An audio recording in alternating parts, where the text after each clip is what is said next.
Grandmama used to pray, oh Lord, please save them from the evil snares and all the dangers that entangle. Yea, though they walking through the valley of the shadows, just prepare and make them fit for every battle, because I know they bound to come, and I know they bound to fall, but in your bounty, Lord, preserve their beautiful.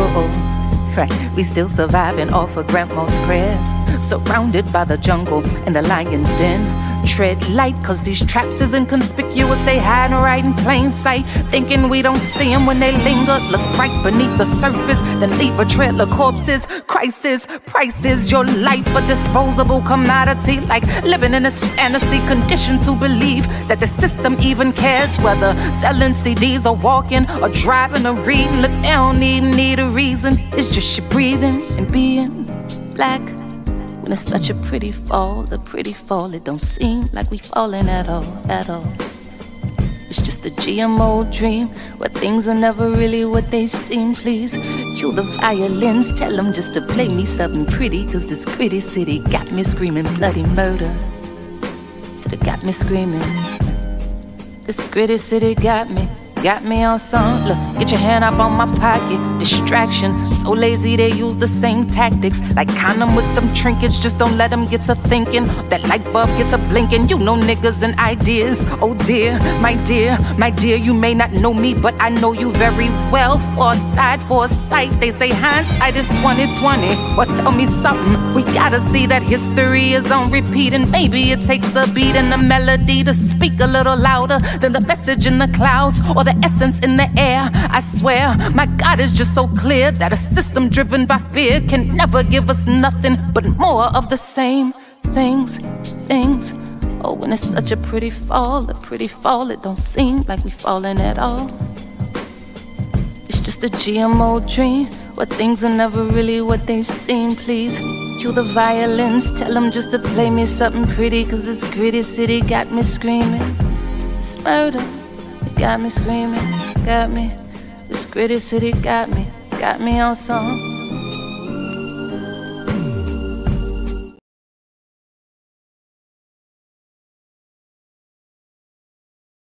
It's happening, good people. It is RSTV. We are live and direct. Seems like it's been a minute, but it ain't been that long. Want to welcome you if it's your first time. We are broadcasting live. This is Black Power Media. And we are grateful to have you here. Continue to support our channel, support our platform. It's growing, as you know. We have a lot going on. We have a lot we need to talk about. And today is no different. If you've been checking out the platform as of late, it's been a whole lot of talk around everything from police terrorism to Cop City and all things in between. Yesterday, I posted a piece about a walkthrough that we did in 2016, August 5th, 2016. There was a situation in East Point, Georgia, where brother 26-year-old Jamarion Robinson was shot 76 times, 76 bullet wounds. The home that he was in was hit 110 times, 110 shots fired, 14 different officers from 8 different agencies. Currently, there is an immunity hearing because, of course, 2 of the officers, one a U.S. Marshal and the other a Clayton County, Georgia police officer, they were formally charged and indicted in 2021. And, of course, as the police unions do, as their lawyers attempt to do, they're fighting for immunity. They wanted to be protected because they recognize that they're cold-blooded killers. And they want to make sure that, they get away like most cops do. So we're looking to definitely put a stop to that. Today, I invited on a mother, the mother of Jamarion Robinson, who's been out here fighting hard to get charges brought up and to make sure that her child's name is known amongst the masses and seeking support worldwide, because this particular case, this egregious act, should be just as popular as any other case. And when we say popular, not popular for the sake of popularity, but for the sake of pointing out the atrocities that continue to exist here in this particular country and in this particular city. A lot of times folks get it twisted and they say, Atlanta's the black Mecca, but as we say, the slaves run the plantation around here. So it's a bunch of well-trained Negroes who are heartless and care less about us. Um, so I wanted to invite a good sister, Monteria Robinson, on today, and we're going to talk about her son, who he is. We're going to talk about the case and how you, the viewers, can support what's going on here and abroad. Stay tuned, and in about a couple ticks, you will see Monteria Robinson. Monteria, how you doing today? I'm doing well. Can you all hear me and see me? We hear you well. You kind of the scene is dark back there, but your audio is good. Okay, let's turn on some more lighting. Let me see what that help. Okay. So a little bit better here. We good. Uh, Yeah. They can there's plenty of all pictures up there if righty. they want Thank to you. just get it. Oops. Yeah, now you good. You good. So we appreciate you coming on Okay, today. okay. Thank you for having me today. I appreciate it. Not a Right on. problem. Right on. All right. Are you So ready to let's get into it? Let's do it. Let's discuss it. Where would you like to start first?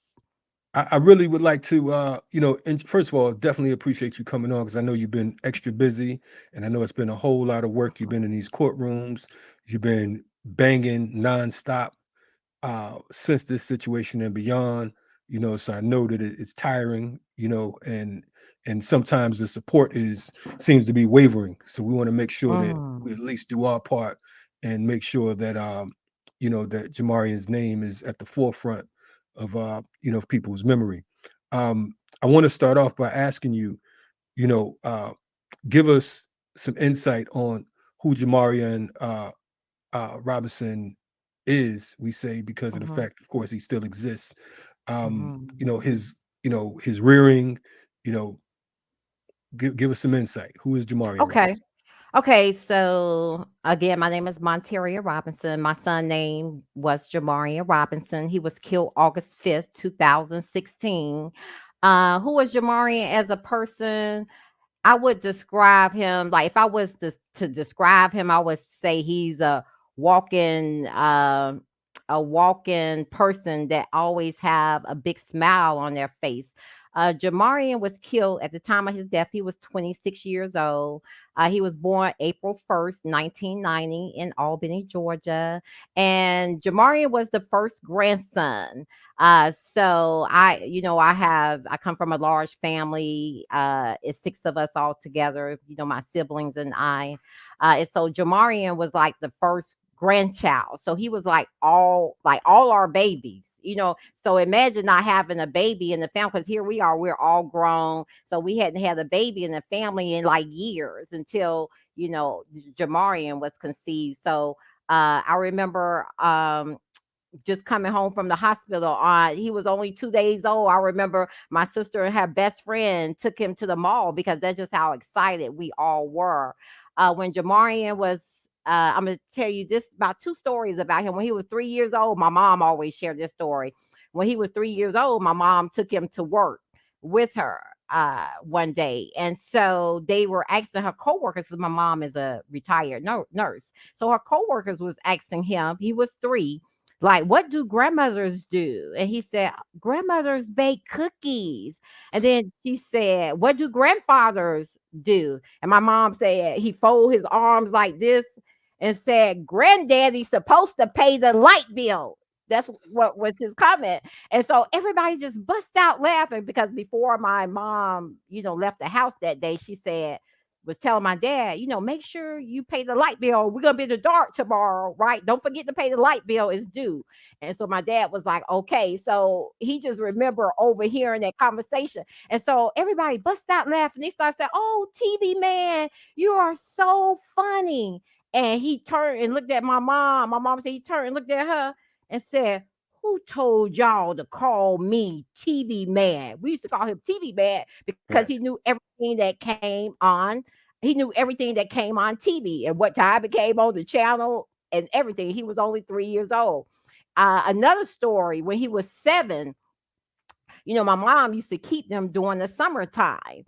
And I remember at 7 years old, my mom said, "Okay, I'm supposed to run to the corner store and get some hot dog buns." So she told Jamarian to, watch the kids until I come back. So Jamarian was 7. My other son was about 6, and but the youngest was like 2 years old. So my mom left the hot dogs cooking on stove. Of course, the hot dog water bore out of the pot, and so it caused it to start it to smoke. So the first thing Jamarian did was got it was like a total of 4 of them all together. The youngest were 2. So he took all of them across the street to my neighbor's house because the house kind of filled up with smoke.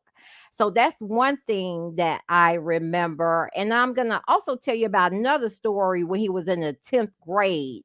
I remember we had a celebration party for him, basically stating, a job well done, because he was in high school, he was getting good grades, he played football, he ran track. So we just was showing him that we appreciate him and we were acknowledging him. And I remember he stood up and he said, "I'm going to make you all proud."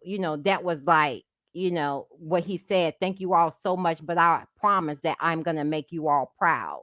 Jamarian played football for CAU, Clark Atlanta University, his freshman and sophomore year. His freshman year at CAU, um, he made he won player of the year. And the reason why he won freshman player of the year is because their first game of the season, I remember this like yesterday, they played Fort Valley University, and Jamarian played, one of the positions he played was punt kick return. So they kicked the ball to him. He called it at the 5-yard line, and he ran it all the way down like 95 yards to a touchdown. So he was named student player of the year at CAU that year. And then he went to Georgia State for about a semester, and then he went to Tuskegee University. So at the time of his death, he did attend Tuskegee University,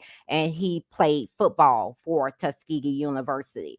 And so I know my son was killed August 5th of 2016, but on August the 3rd and 4th, all of 2016, all of his paperwork came back through his email, showing where he kind of had them filled out all his paperwork and stuff like that for school. And it said that he was registered to start that fall semester. But on August the 5th, he was killed. So that's just a little bit about who Jamarian was. He was like, and also too, I've never missed none of his games except for one in high school.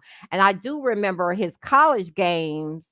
Every time, after the home games, we were all, me and my family and I, we were always go to eat dinner or something like that after the game. Because you know how it be after the football games, everybody want to go get something to eat. And so, but Jamarian will always ask one of his family and I, we're going to go get something to eat. And of course, they always said yes. You know what I mean? So, we always, he was always Right. looking out for his teammates. I remember too, one time one time because sometimes we just go down into campus, take the football because he played football, I take the football house food. I remember one time, sometimes I would go down there and scoop him up just to take him get some lunch or get some dinner or what have you. And I remember one day in particular, he was like, "Mom, I want some Popeyes." That's down there, this here in the West End area where the colleges are. So we stopped by Right. there and there was a homeless man in there. And I remember Jamarian asking him, "Hey, are you hungry?" And he said yes. And Jamarian, purchased him something to eat. So those were just the kind of things that he did, as a good-hearted, kind-hearted person. He was always looking out for others. And that's just how really my family and I are. We just those type of people. That's why I always say to people, when you know me or other members in my family, Jamarion Robinson. Right. Right. And that's one of the things that, since meeting you and your family, that I admired about you all. You see one, you see all. It's always like Right, family support, right, from grandma to, sisters, cousins, friends, the whole nine. You always clicked up, and that's a beautiful thing Right. because oftentimes, support dwindles, like we know, right? Right. But it's always Exactly. been, yeah, yeah, yeah. So it's always been a tight knit crew. I want to, you know, hearing all of these beautiful stories, you know, Hmm. we don't even want to get into the other stuff I because it's like know.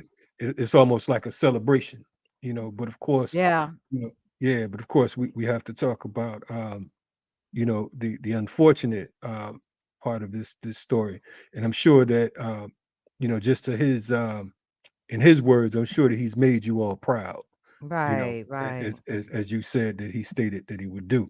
So, and that's why we wanted you to come on and not just, like I said, talk about, you know, the uh, the murder because that's what it was. We wanted Hmm. folks to get a glimpse and an understanding of who this young man was. So, for the record, he was 26 years old at the time of his uh, the time of that Yeah. incident. Yeah, Hmm. and um, correct me if I'm wrong. Was he 5'6" and 150 pounds, somewhere around there? Yeah, something like that. Yeah, about Okay. 5'6", 150, 55 pounds, something like that. He was a small person. Right, right, right, right, Mhm. right. He Kind was of a remind. student. He was a student athlete at Tuskegee University at the time of his death. He was a political science major. Political science major. Okay, okay. Yes. So, to your understanding, uh, what took place? Okay, so on August 5th, 2016, and you can kind of help me with a lot of this too, because you were there when we, went to the scene a few Okay. days later. But Yes. just to kind of give people an idea what happened to Jamarion on August 5th, 2016, he was actually visiting a friend of his home. And approximately around like 1 o'clock, 1:30 in the afternoon, her door was battle ram opened by 17 road police officers from Atlanta to Fulton County to Clayton County to Fayette County to U.S. Marshal Service. And after they battle rammed the door open, you hear somebody yelling and giving the commands, and you hear them say, come out with your hands up. And you hear them constantly saying, put the gun down, put the gun down. And I just want people to kind of know this is what they were saying because there was no body camera. So they wanted the people on the outside to believe what they were yelling. So all you hear Right. them yelling is, put the gun down, son, put the gun down, put the gun down. And I want people to know this because I'm going to lead you up to their testimonies and to their statements of what they actually told when they actually sat down under oath. But you hear them yelling for him to put the gun down, so on and so forth. So after they battle rammed the door open and you had all these officers present, number one, so everybody will know this too, there was no search warrant to enter, number one, which makes Right. everything they did illegal. Right. Over 100 rounds were fired at my son. They threw flashbang grenades at him that landed on him, burning him. Someone walked up the stairs, stood over him, shot down into his body multiple times, and then he was handcuffed and drugged down the flight of stairs where his body laid there for over 8 hours. And the reason I know all of this because my family and we hired our own forensic expert, which is Dr. Michael. Some people say Baden, some people say Baden. It's just however they pronounce it, Dr. Michael Baden. He was actually O.J. Simpson forensic expert witness. And actually Debbie Petito too, if you're familiar with that case as well. That's Yes. a recent case that he had. Um, and with all of that being said, we hired Dr. Michael Byan, who is a forensic expert. We hired an investigator who is Rashid McCall. He was the one who actually discovered the bullet that That's right. that was found that went straight perpendicular down into the floor, which indicated that someone stood over him and shot him multiple times. And we also hire a ballistic person as well. But with all of that being said, over 100 rounds were fired at Jamarion. Jamarion received 76, and I'm going to say that again. Jamarion received 76 bullet holes to his body. So imagine somebody of a small frame and stature, 5'6", 155 pounds, with 76 bullet holes to their body. My son, and then it's when we went to the immunity hearing just recently, they was kind of being real detailed about where my son was shot because I knew like he was shot. 6 times in the palm of his right hand, 5 times in the palm of his left hand. He was shot all down his arms, his torso, his thighs. He was shot in his groin. He was shot in his rectum. You name it. My son was shot throughout his entire body except for his head, right? Right. Right. With that being said, they dropped the false narrative on my son saying he had a shootout with police. So I just want people to know that was the false narrative that we have been fighting for the last 7 years, right? And so I knew from day one, once I saw, because my investigator is the one who found the video of the shooting incident. So I knew from day one that they were going to come with their lies. And I knew I had to come with what actually happened to my son. Because we as mothers, we know what happened to our children. We know our children. We we just know them, the type of people they are. And if you knew Jamarion, you will go, oh my God, because when people know me, my other sons, my other family, we're good people. You know what I mean? We're like literally good. We're not no thugs. We ain't no criminals. We're college educated. Everybody, have good jobs. So Jamarion didn't come from no poor home, no poor background. We live middle class, just like most people. Um, but with all of that being said, after they killed Jamarion that day, August 5th, 2016, my mother and my two brothers, my aunts, because I was working out of town at the time, so I wasn't there on the scene. So I was coming to Atlanta once I found out. But after they shot my son and my mother and my brothers and my aunts and all of them and my uncle them came to the scene, they did show my mother and my two brothers a photo of the person that they were looking for, and it was not my son.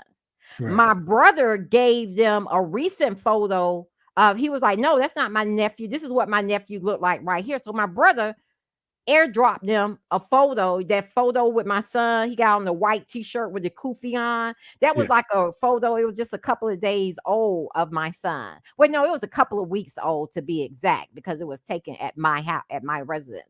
Um, and so with that being said, my brother airdropped them the photo of my son. That photo that my brother airdropped, they took that photo, dropped it on the news that night, and said East Point man had a shootout with police today. Right. Right. So that's Now, the false narrative. right. I want to point out, and I'm glad you mentioned that part, and that just shows you how criminal they are. And this is a reminder for viewers and listeners to know that you never give the police anything without legal representation. You know what I'm Say saying? that.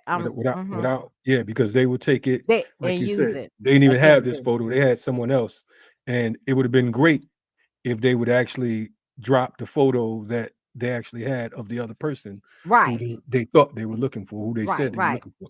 But I want to point out too, you know, we knew it wasn't a shootout because although they were talking all of that jazz, there were Mm-hmm. some folks across the way that actually videotaped it through their Mm-hmm. phone.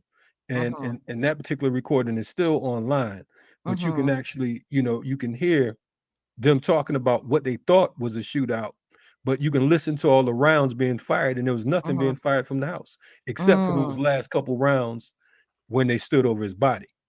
So I wanted to point that out as well. So Right.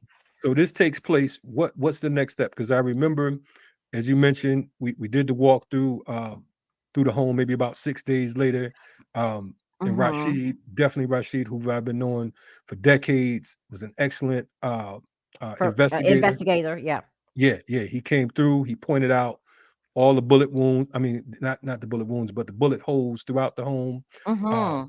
The blood was still, fresh. Fresh, We're right. talking about where they drug him. They literally drug him, folks. I want you to notice, drug him down the stairs and dropped him at the bottom on the side of the room, as if he was just some type of animal or something, like. So it was just, it was horrific. But what, from your words that you remember, what happens next? Okay, so your family meets with him, they get the picture, and then where do we go from here? After that, so of course, so after that incident, of course, the following week is when we, after the week he was killed, the following week, of course, we had his funeral. And then after his funeral, of course, we met with the attorney, and we just kind of set everything into motion then, to try to get justice for him. But as we're at year 7 now. You Right. follow? So we're at year 7, but my case was not actually presented to a grand jury until October. Actually, it was on my birthday. Hmm. Well, actually, we went to court on before a jury trial in October. It was actually October 25th on my birthday of 2021. I was sitting in the courtroom testifying, as to who my son's character and who he was, so on and so forth. But on October the 26th of 2021, the officers were indicted on I have it right here because I want to be pacific and kind of go over. They were indicted on what, like 15 counts of charges. I have them right here. I just want to read them off to you. Let's Now see. there was 3 officers indicted. Is that correct? And one ended up That is transitioning. correct. Yeah, because you might have to cut, because I'm gonna probably jump over kind of Oh over no, a it's couple all of good. places. It's all good. We Yeah, together on this just track. yeah, but I kind of know it by heart, but I kind of wanted to just read it off. Like, Yeah, they yeah. were indicted on felony murder. I know that was 2 counts. They were indicted for burglary. They were indicted on aggravated. Oh, here it is, right here. Duh. They were 2 counts of felony murder, and actually it was 3 officers altogether. One is deceased. The one, his name is Daniel Dole. He's deceased. He died in I think 2020 from prostate cancer. He was the one that was the most egregious. He was the one who said he shot Jamarion in his groin to make him fall to the ground. So to me, that's karma, because Yeah, he died of absolutely. prostate Prostate cancer cancer. at the in 2020. Yeah, so he fell Uh to the ground. So it's all Right. good. So Yeah, I was like, right. So karma, good. yeah, yeah. So we got two other officers left, who is Eric Hines, and then you have Christopher Hutchins. But they were actually indicted on October 26th of 2021.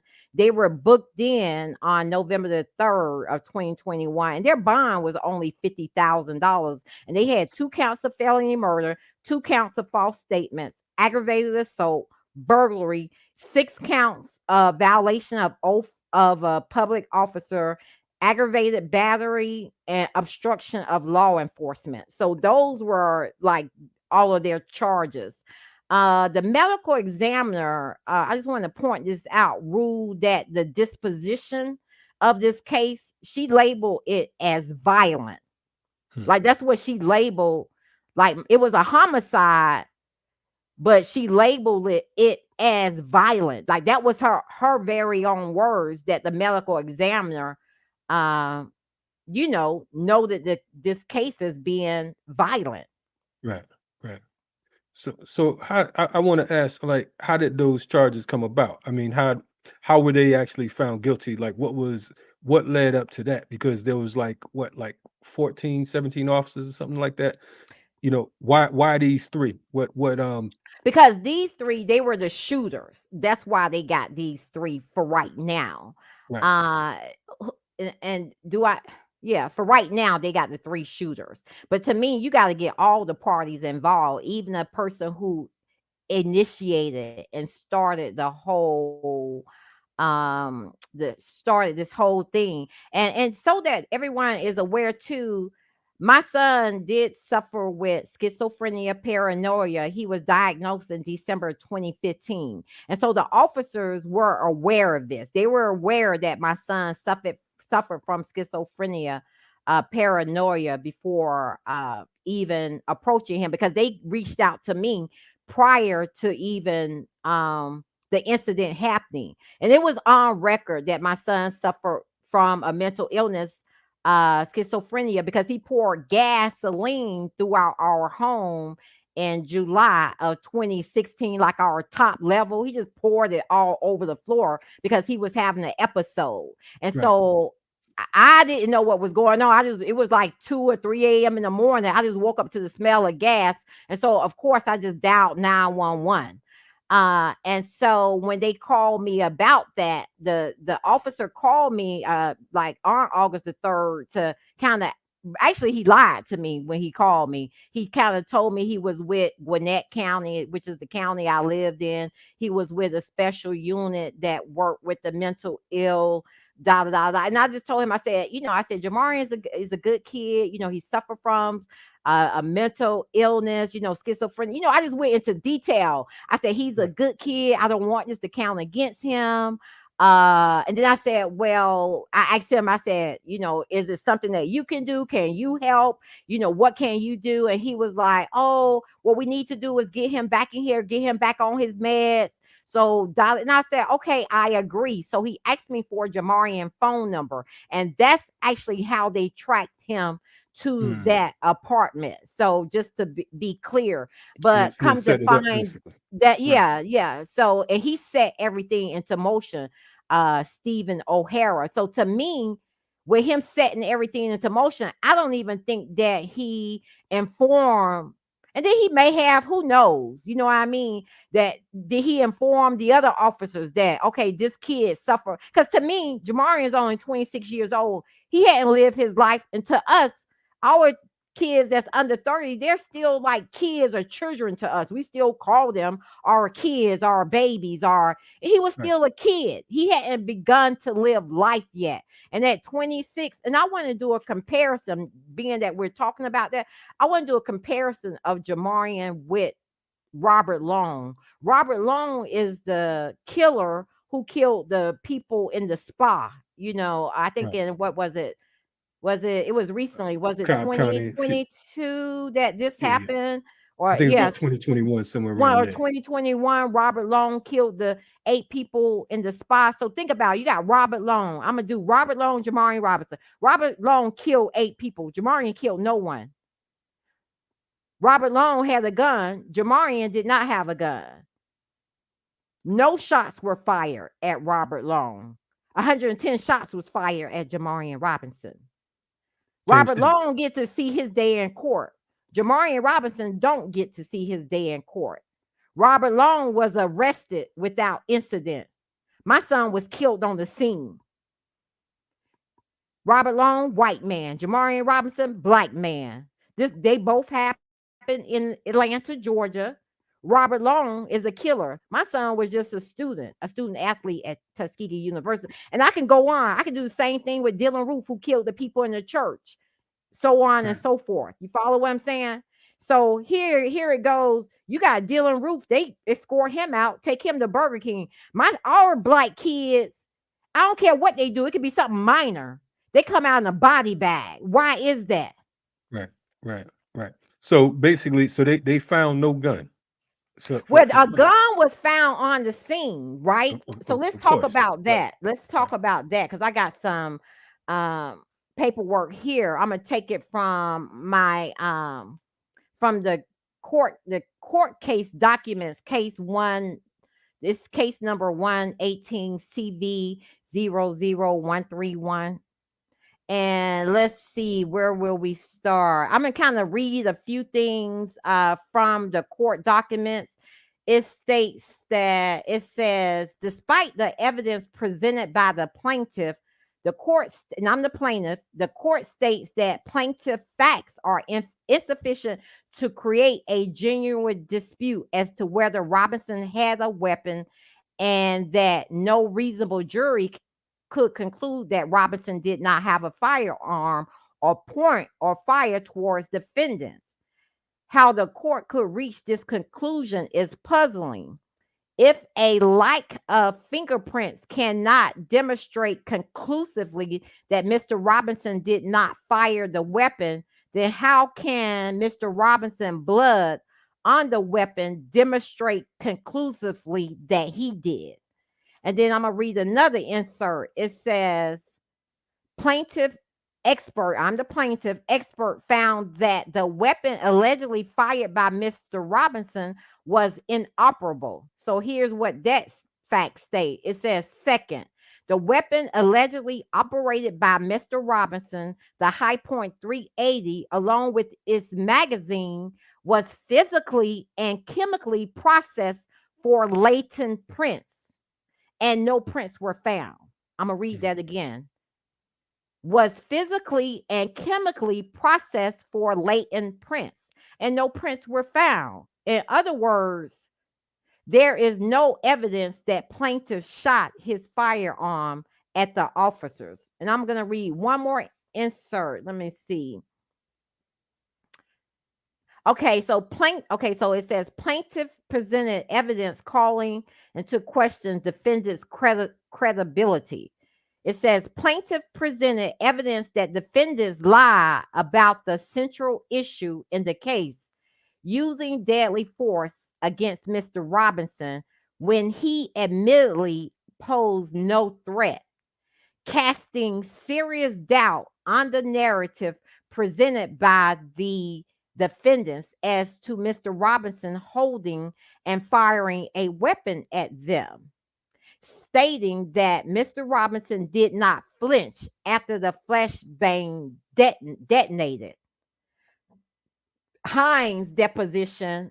This is one of the officers, Eric Hines deposition 9117 9212, stating that officers did not perceive Mr. Robinson to be a threat after the flashbang went off, demonstrating that after the flashbang detonated, there was another burst of gunfire.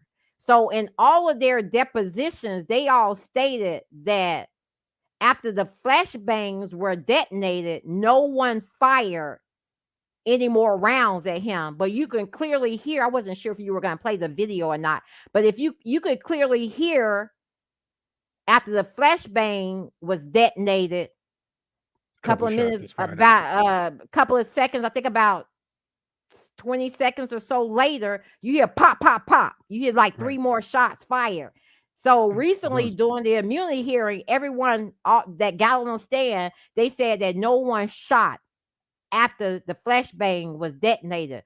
So they had to play the video, Mm. to them and They, ask they, them they what just was straight that. lied. Right. Right. And they Right. still was kind of like they didn't know where the noise came from. But we all sitting in the courtroom watching the Right. video, we hear it. So Right. they had their expert, who was an audio sound expert.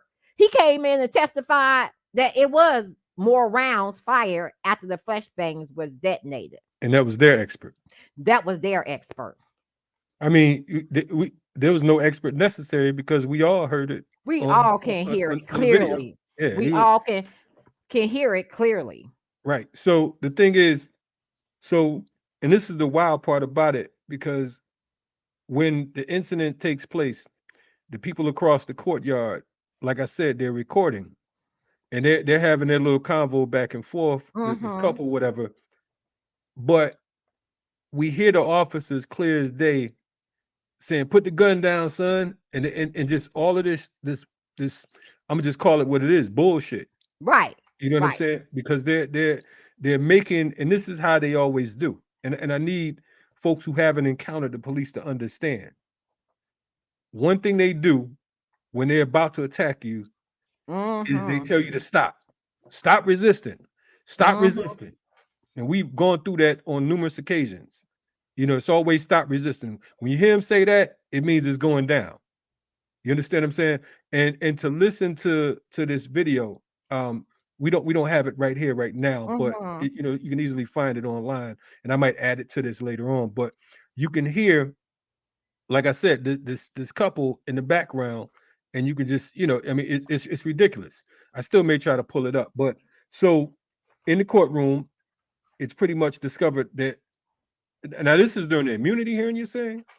Right, but also too, remember I was just reading the deposition for the civil case. That was from the civil case, but Okay. also they admitted in doing the civil case. I just read it a few minutes ago.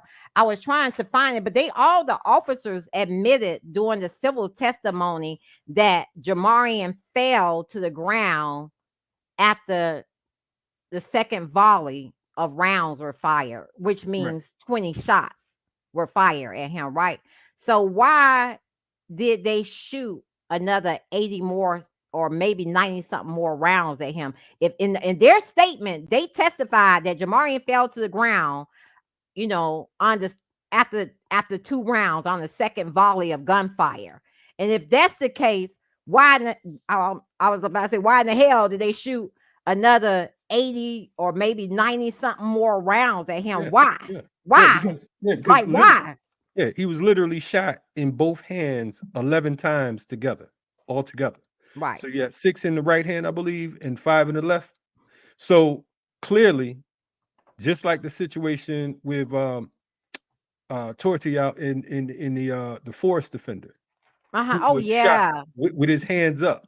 Right. This is clearly one of those cases, you Right. know, where I mean he's at the top of the stairs, and again, the simple walkthrough.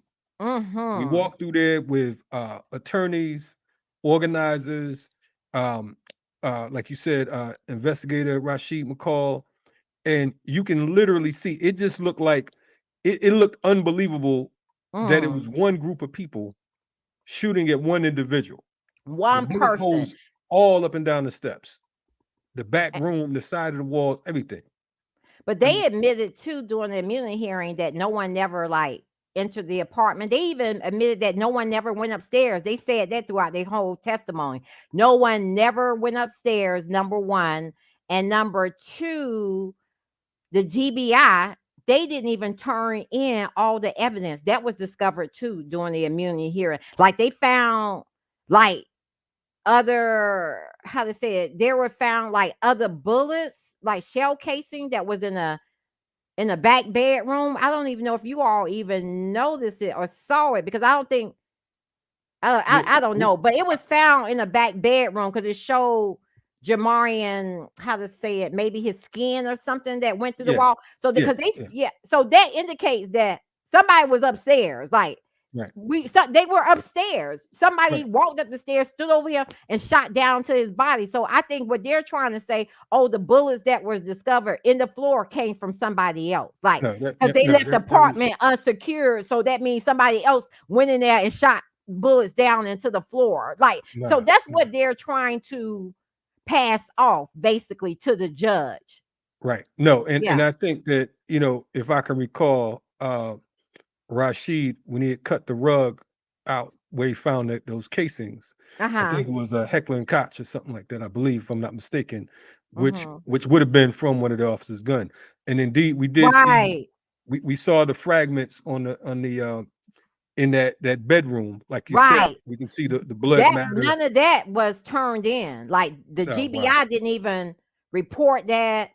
we He got was that on video. aware of That's it. not even Yeah, it's on video. Yeah, yeah, yeah, it's on video. And another thing too, I'm just so I don't leave this out. Remember when we were talking about how the officer that what it was a Willie, what is it? Willie Sauls. It was a black officer. He was involved in the tasing of the college student, right, and right, he was right, right. also involved in Jamarion's case. He's a black officer. He was the one that he admitted in civil court that he was the one that was yelling, "Put the Put the gun gun down, down, son. son, put the Yeah, gun yeah, down." yeah, But yeah. he admitted under oath in civil court that he never saw Jamarion and he never saw a gun. That's what he admitted in court under oath. So why was he yelling all of that? You follow what I'm saying? Yeah, yeah, So yeah, yeah. that sets everything. It's like they lied, and I knew they were gonna lie. That's why I was like, okay, I know I got to come with the facts and with the truth what happened to my son. Right, So that's why I'm right. so glad that we did move forward and we brought in our forensic person, our investigator, as well as our ballistic person. But it showed in court that GBI is on their side.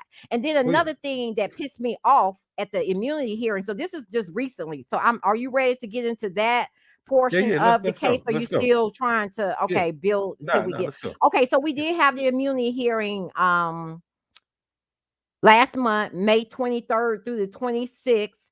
And so the first day of court is when, because I'm the plaintiff. So, of course, I'm represented by the state, by Fonnie Willis' office, who is our current DA. Right. And taking you back, our former DA was Paul Howard. He never did, prosecute the officers during his term. So we voted him out couple of years back. And so Fonnie Willis took over my case. But when she came in, she got right on it. She, moved forward. She brought them before a grand jury that October of 2021.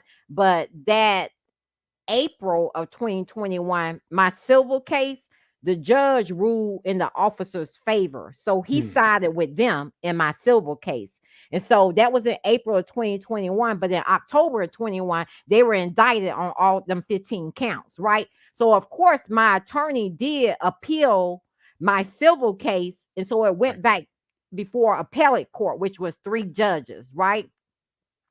And so it went back before 3 judges for the appellate hearing, and they ruled in my favor. So they lost, 2 of the officers lost their qualified immunity based on the civil case. But I just found out recently they're saying, even though I won my civil case, they're not going to pay me. Why they're not going to pay me? Because they said they just passed the law about a week or so ago, or 2 weeks ago, that the Supreme Court passed the law stating that you cannot sue federal officers, federal employees. You cannot sue them at all, period. So that means for people like myself, right, that have these cases. But to me, y'all spending what, $31 million to build Cop City. Y'all sent billions of dollars over there to Ukraine, and y'all have killed and murdered. But they're making a lot of Black people rich from killing our sons. So that's why I kind of think they took this whole piece out, because they're making Black families millionaires. But before my son's death, I was an insurance adjuster. I made 6-figure income. So I didn't, you follow what I'm saying? Y'all the one who took me out of my peace and my security and brought me over into this lane, which this has become my full-time job, fighting to get justice for my son. So we were fine. And to be honest, I don't want their damn money. I want my son back. If y'all give me my son back, we'll walk away from this. You follow what I'm saying? Just give me my son back. That's all I want. I don't need no money, because I can work. You know what I mean? I work. I always have worked, took care of my family, so on and so forth. But my thing is, if y'all not gonna pay us, then give us our kids back. Because I feel like y'all spending some $31 million on Cop City. Y'all sent billions of dollars over there to Ukraine. And so that means federal employees can rape people, they can kill people, they can do whatever they want to do, and they know that they will not be held accountable for their actions. So in other words, they're giving them a pass to commit crimes. Does this count for, because I know there's a marshal and a county, the Clayton County officer as well, that goes for both of them as far as? Because the case have moved to federal court, which makes it everything federal. So it is federal related. So yes. So going back to, No, go ahead. I'm listening. Go ahead. No, I was going to say. So going back to the, okay. No, go ahead. I was just talking trash. Go ahead. Okay. God figured that. Okay, so going back to the immunity hearing, which took place last month. So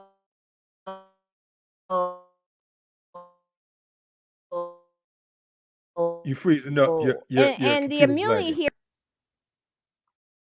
Yeah, I know it's okay. So here it goes.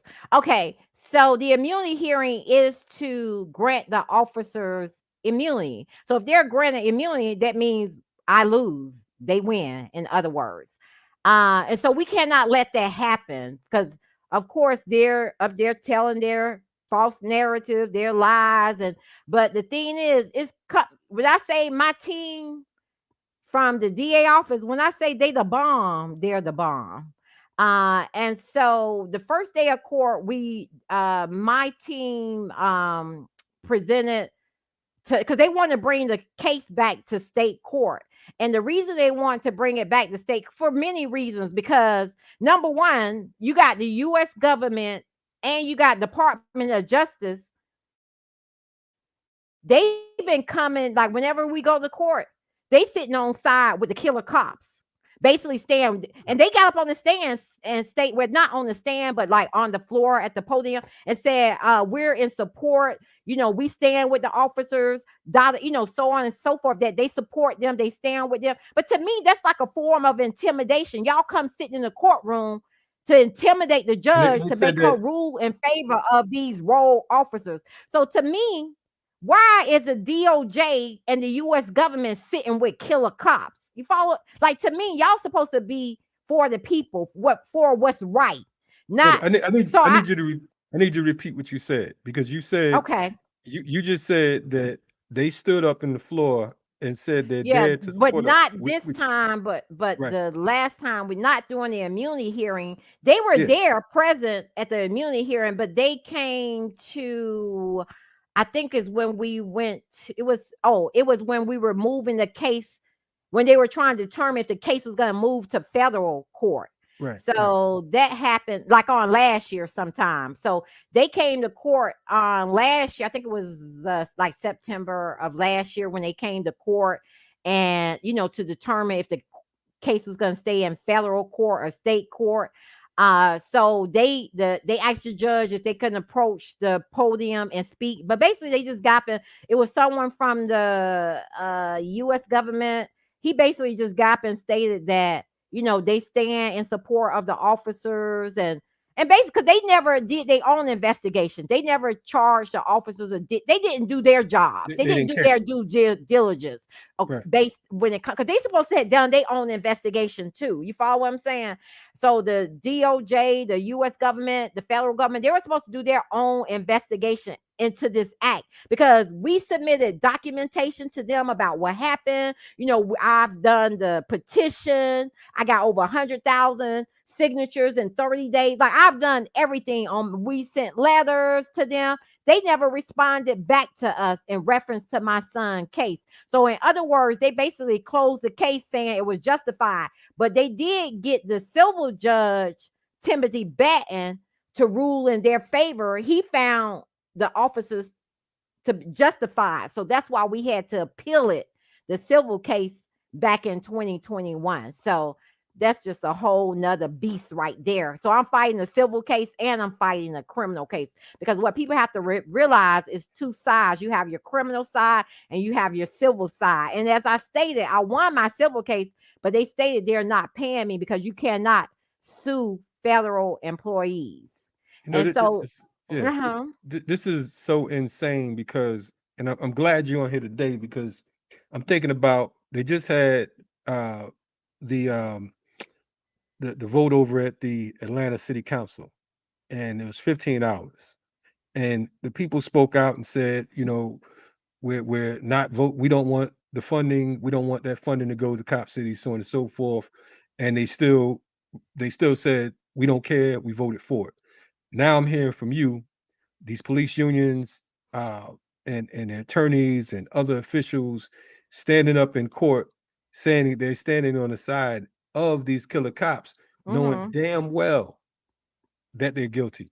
Again, Right. going into that hallway, first of all, one of the things that was done when we went through the house was we looked at from the bottom of the stairs to the top of the stairs. They couldn't even see who was at the top of the stairs. When they turned the lights out, there's no way you could even tell who was at the top of the stairs.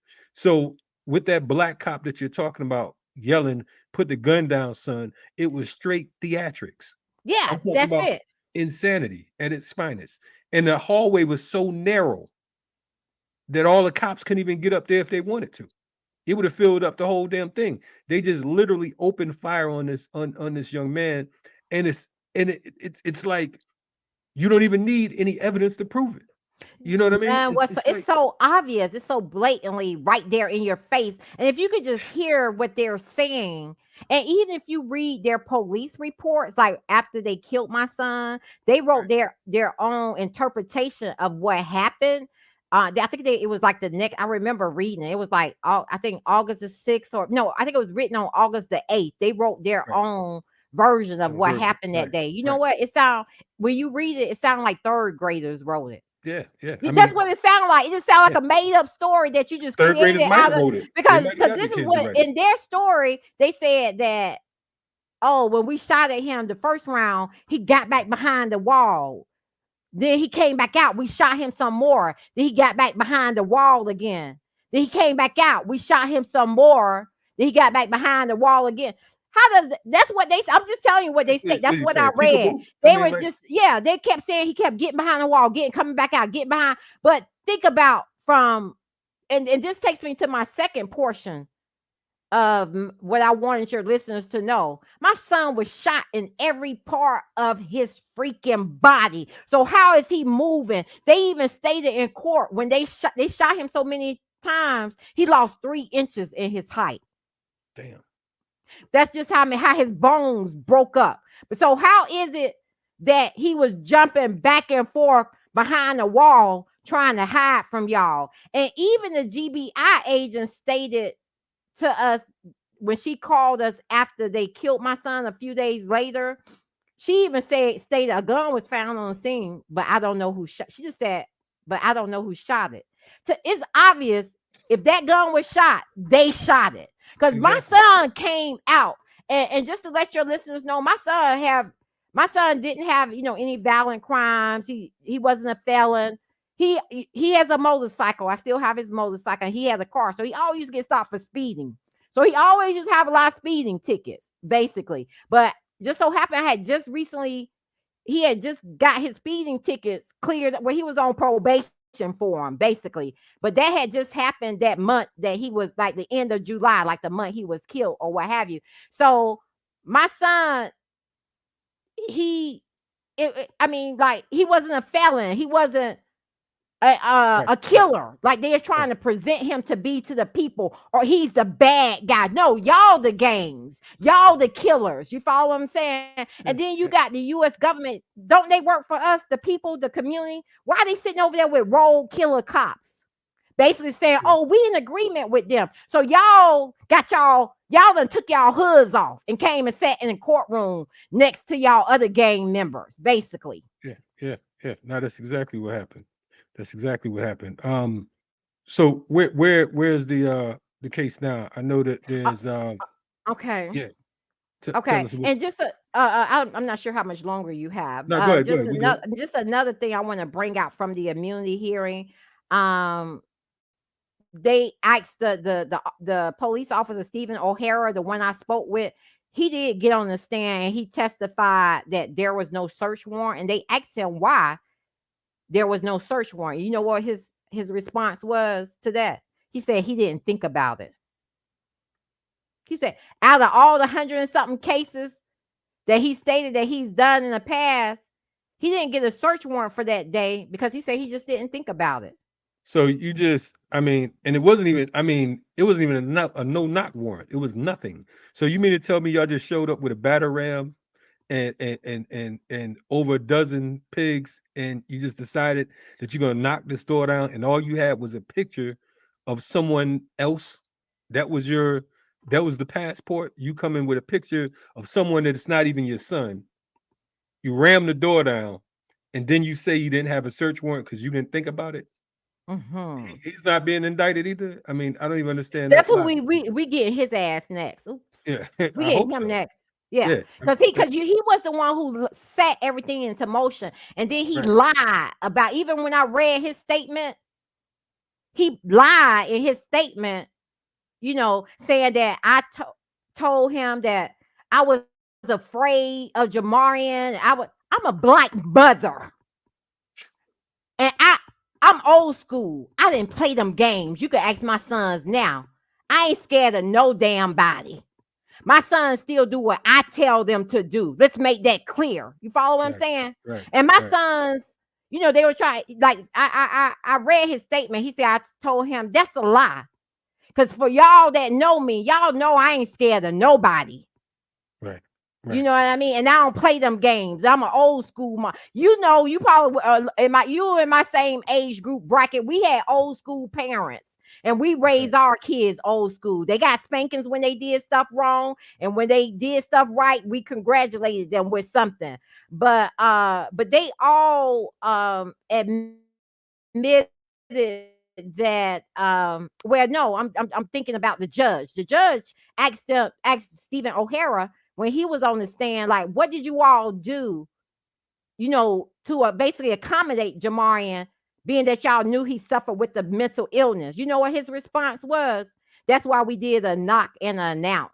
You just can't knock on, bam on, and bust somebody's door open when you're dealing with someone with a mental illness. No, y'all should have brought a mental health expert out there Right. if y'all Right. wanted to bring my son out safely. But the goal was not to bring him out safely. There's no They way. went in Yeah. there to kill him, and that's what they did, and they succeeded with that. And so it's up to me to get them out of their blue uniforms and put them into orange jumpsuits, because that's where they're going to be. So now you can see on their faces that they're worried. That's right. Be worried. Be afraid. Because I'm coming for you. I am. Every last one of y'all that was involved in my son's case, that's been telling all these lies and all these false narratives. And they're getting up on the stand. They all testified that there was no shooting.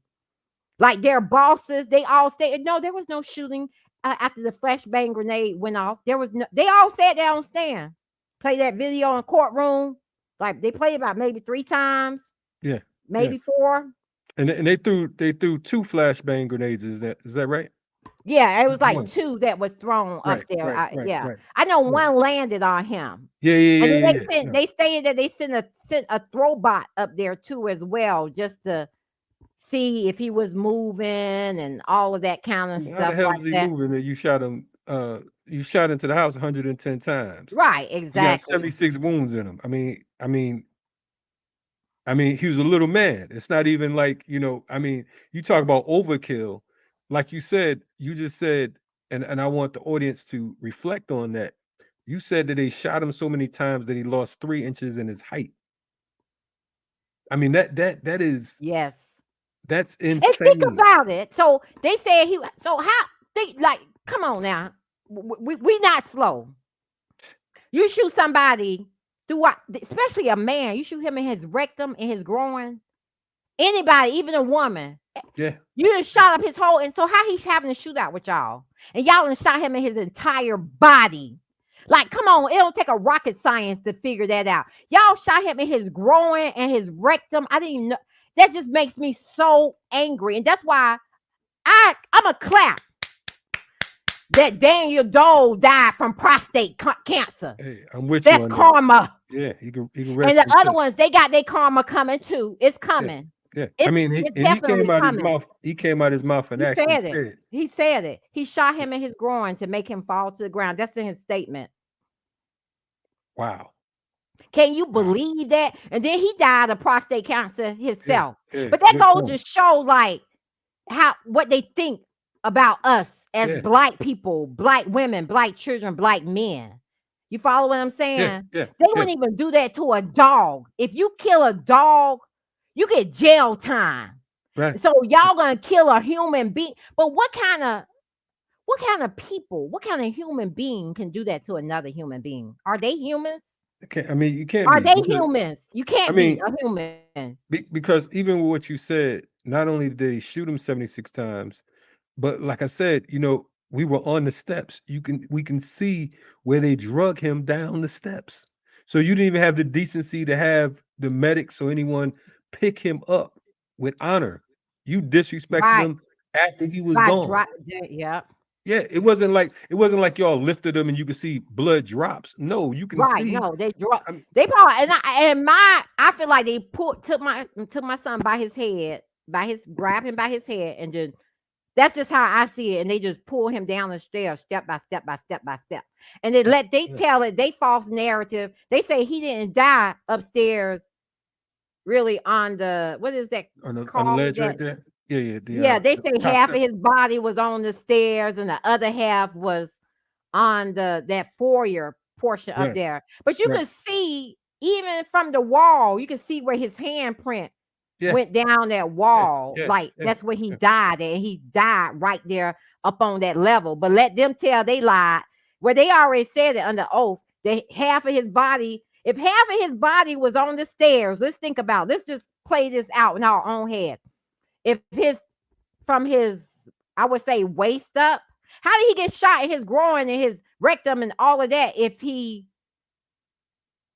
was face backwards? So they're trying to say he was face backwards on the stairs, like, and half of his body fell on the foyer upstairs, and the other half fell on the stairs. But if that's the case, it wouldn't be you can see on the stairs where Yeah, you like see the it's smears, right? it Yeah, like smears. But if half of his body was on the stairs, yeah. it would be bullets, You would number see it like one. that, And right? it would number two, it would be a lot of blood, more blood on the stairs. It wouldn't just be, it's just like swipe marks, like where you can see bump, bump, bump, where Right, they drug him right. down the stair. But if half of his body, like from his waist all the way down to his feet, was on the stairs, it number one, it'd have been bullets So going how through the if not yeah, stairs, as well as it would be more blood on the not only stairs. that, not only that, the two shots that was fired at the top of the stairs, where did they come from? You know what I'm saying? Because he didn't have any bullet holes in his head. So Right, that lie is so ridiculous that he would have had to have gotten shot in the head if it would have been the case. We would right, see. So the thing is, their lies got lies. Their right, contradictions got contradictions. I mean, right. this is so crazy that everybody on the scene, including the black woman officer that was outside hiding behind the damn car like somebody was shooting because she was. I don't know if you remember seeing that in the I video. remember seeing because it's in the Yeah, video, yeah. she all ducked down. Ain't nobody shooting but your people. You know what I'm And that's saying? all you hear. Like, I at no point did I, it's in doing all that chaos, you can hear them running up top, that saying all this stop it. You do in it 3 minutes, it lasted 3 minutes and 22 seconds. While they're doing all of this, they're creating a scene. I feel like they got, because think about it. If my son had a shootout with them, number one, that gun would have more blood on it. Number one. Number two, they even state number two, if the gun was shot and bullets was found, they did it. You follow what I'm Right, saying? Because right, they, right. and that was what all that running and commotion and all, they There were was no setting the residue on his scene. hands. First of all, Yeah. there was nothing on the And gun you could that showed tell he arrest. came out like this, like, huh? Yeah, yeah, Because of how he was shot, because it's all in palms, all down his arms, his right, torso, his groin, you could tell he was shot from the front of his body. You follow what right, I'm saying? right, And right. even Dr. Michael Biden stated, he said, based on his education, training, and experience, he said, from all the material reviewed, Mr. Robinson died of multiple gunshot wounds. He was shot twice in the right lower leg from above while he lay face up on the Mm, second floor, and that the muzzle of the gun was about 2 feet from his gray t-shirt when it mm, was discharged. Mr. Robinson did not discharge a gun at the marshals, and that a full investigation of the scene of death was compromised by the marshals moving of the body. That came from Dr. Michael Michael Biden. Right, Biden's right. expert report. Yeah, yeah, yeah. No, I mean, and okay, so of course that contradicts their story as well because you said it was 2 feet away from the muzzle was 2 feet away from the body. So Right. when you know that the distance from the bottom of the steps to up there was way more than 2 feet. So that proves that you're lying as well because you'd have to be at the top of the stairs, like And we or figured. but they all stated on the stand during the immune, no one never went upstairs at no time. They also stated that they never entered the house, that they shot him from just like the doorway of the home. Yeah, it's just ridiculous. So these cops are trying to get out of these charges right now. June 21st is the next hearing. Yeah, okay. So yeah, so we're doing a reconvene because we didn't finish during the month of May. So what I need for the people to do, if you live in Atlanta, you got friends here in Atlanta, people here, tell them to show up June 21st through the 22nd. We got 2 more days of the immunity hearing. And this is when my team will present. We're going to be at the federal building June 21st through 22nd. And it's nine. I advise you to get there by 8:30 a.m. because you have to go through taking off everything, coming through the building to be there at 9 a.m. sharp. So we're in courtroom 2105. We're at the federal building, which is located at 75 Ted Turner Drive, Southwest Atlanta, Georgia, June 21st and 22nd. Even if you got 1 hour, 2 hours to Yes, spare, yes. I'm I'm I'm, I'm in. going to be there We're myself gonna be for in sure. room 2105. I'm on the right hand side. I always sit on the right, and the defendant sit on the left. So when you walk in the courtroom, I'm on the right. So y'all make sure y'all sit on the right hand side, but behind me somewhere. The left hand side is the defendant side, and I know sometimes they run out of space, but come squeeze in over there on our side. Make sure we got that my Okay. side jam packed, but we do have an overflow room if we are. But people are constantly coming in. Maybe people stay an hour or two, then they leave back out. They'll leave out because they may have to go back to work and stuff. But definitely check the courtroom. Make sure that because we've been kind of squeezing in. And so I want people to come to the court on June 21st through 22nd. Make sure you're sharing my story. Share, Yes. share, share. I'm not sure if you got one of my flyers, share his Yeah. story. No, Uh, we gonna get some more from that and definitely right. make sure we push it. So this is gonna be Share at the my Richard. GoFundMe because this is my full-time Yeah. job. Share my What GoFundMe. is the GoFundMe as My well? go, I'm about to give it to you. It's GoFundMe. So just like how it sounds, GoFundMe.com /Justice for Jamarion. Again, that's GoFundMe.com /Justice for Jamarion. No amount is too small to donate. You can follow us on IG at Justice for Jamarion. I am on IG at Monteria Robinson. I was about to say at Justice for Monteria, but I'm on IG at Monteria Robinson. But you can follow me at Justice for Jamarian. Again, if you cannot come, donate, share the story with your friends, call them and say, "Hey, I need for you to go show up for an hour or two. Immunity hearing June 21st through 22nd, Atlanta, Georgia. We need for people to show up and show out.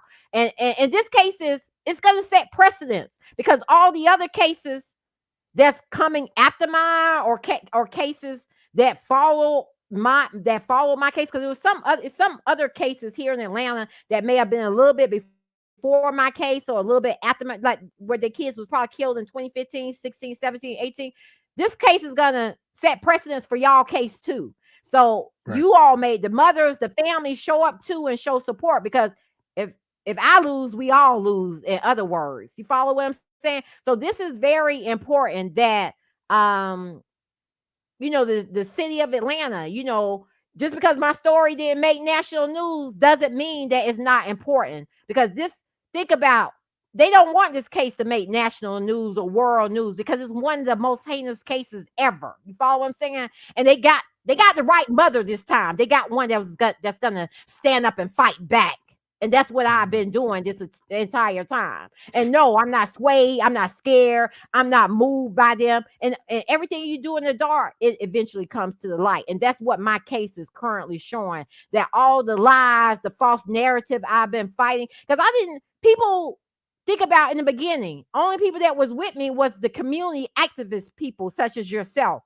Because everybody else went with the false narrative that they was dropping on the news. But it's been played out. So, because think about it's been 7 years that we've been fighting this case. Think about Yeah. all the other Crazy. cases that had came and that's made national news, and it's been for the same fight that I've been fighting for the same 7 years. But mine Yeah. has been, I don't know none that's been more heinous than mine. You follow what Right. I'm saying? I Right. don't know of any except for this young man who was just recently shot. And he was shot, I think, 57 times that was shot in Cop City. And Yeah. my son was shot 59 with a total of 76 entry and exit wounds to his body. So no, this case needs to be talked about. It needs to be shared. We need to make this case go viral. And I Well, need just how people showed up. I'm from Brunswick, Georgia. Just how they showed up in Brunswick, Georgia. I need for them to do that here too. right on, right on. Well, we're gonna keep, using this platform to put the word out. I know that our audience will be in attendance at the Richard B. Russell Building, 75 Ted Turner here in Atlanta. That will be June 21st. Make sure we start this summertime off with resistance. That will kick off the summer, June 21st. We want to make sure you all are there. And then for October 9th, we back in court Oh yeah, I for forgot the about that. trial. Yeah, that's why I'm here. We working together today for the trial, October 9th, which happens to be Troy Davis's birthday. It's also the day that Che Guevara transitioned. So we want to make sure that on October 9th, we're in the courtroom as well to see these pigs off because they are going down, and we want to make sure that we let folks know that this case happened. There's been over 8,000, hear me well, over Mm. 8,000 murders by police since this case. Oh, has there been this all over the U.S.? All over the U.S. Over 8,000 since the murder, the August 5th, 2016 murder of Jamarion Robinson. You know, there's been over 8,000 murders here in the U.S. right now, as of 2 days ago, and I don't know what today's date is. I mean, today's count is. It was 301 murders by police in the U.S. as of the 5th of June. So those numbers are counting. It is what it is, but we have to bring on stiff resistance. We appreciate you coming on, Monteria. Thank you so much for having me. I really appreciate it. We got your back anytime you want to come on, even if you want to say F the police, you know what I'm saying? We got space for you. You Okay, know what I thank mean? you. So I'll see you on June 21st, if not before. Be safe, be strong. And again, we on it. Thank you so much. Love you. See you soon. Bye bye. Love you as well. Salute. Bye bye. You're checking out RSTV. That was Monteria Robinson, who is the mother of Jamarion Robinson, a young brother who was murdered here in Atlanta. Yes, I said murdered by police. 76 entry and exit wounds, over 110 shots into the home that he was at. There's no reason why this particular case shouldn't be viral. Okay. While we're talking about all these other things that's going on, indeed, Cop City is the issue of the day. Keep in mind, brothers and sisters are still being murdered daily. So on all fronts, we have to resist. We have to fight. Share this video. Subscribe to Black Power Media.